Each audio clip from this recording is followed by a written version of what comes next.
So welcome back everyone.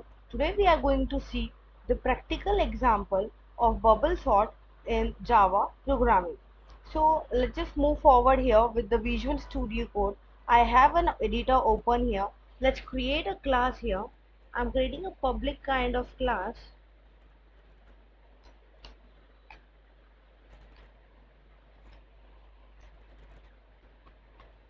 Let's keep the class name as bubble. Okay.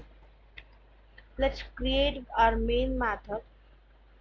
I'm creating out an array here which would be named as, let's say, ARR only for basic understanding. I have here array, let's say 5 to 9, sorry, let's take 8, 1 or 2, else 3. So this is an array. I just want to sort it out. Okay, how am I going to do this? I'm just taking an integer n so that I can store out the length inside it. And here I'll just try to have the looping concept here so that for my each of the passes it can just iterate. Let's assign initially I as 0. I is of course going to smaller than n minus 1 and n is nothing but the length. Let's move with another concept of looping inside looping. For that we are having the j that is going to be 0. J is smaller than n minus 1, j plus plus. What am I going to do? For the first pass, let's say 5 and 2 is taking it out.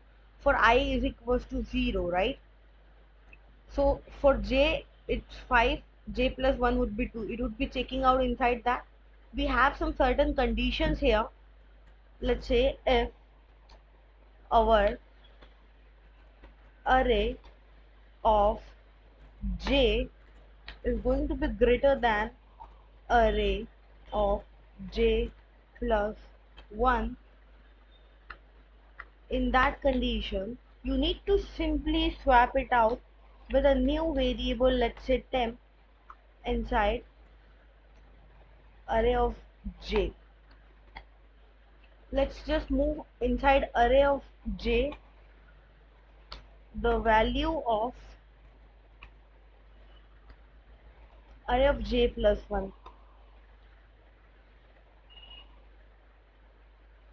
Now array of j is empty, so I'll just move my temp value inside the array of j plus 1.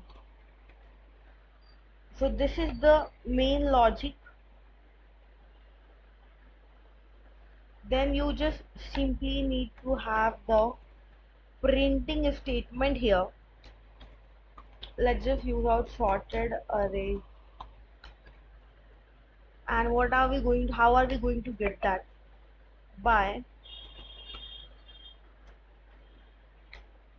iterating in the loop. Let's say I have a variable num, okay, which will move inside the array, and you will just simply print it out. Let's have a space here, and let's just try to save.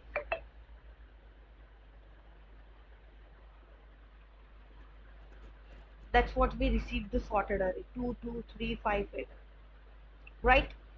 So this is how we just followed out bubble sort. What we did, we have taken two for loops. One for loop would be for this two, then increased out value for this two, then for this two, and then for this two. J we are using out for two particular values, okay, and I we are using out for number of rounds. So this is how things are done here. In case if let's say 5 is j plus 1 is 2, so 2 is of course small, right? So we have just swapped out. In case our if our j is greater than j plus 1, that means 5 is greater than 2, that means you need to just move the j's value, that means fifth value, in the new variable temp. Now just j's value is like empty currently, so we'll just pass out 2 in the j's value. Now j plus 1's value is now empty, so we are just going to move forward our temp, which is nothing but 5, in the j plus 1 place. And this is how the loop would continue, and we'll get the sorted array as we can see over the terminal. So this is a very simple concept. Okay, try to understand it, dry run it, and practice it out, and do let me know if any queries or questions are there. Thank you so much.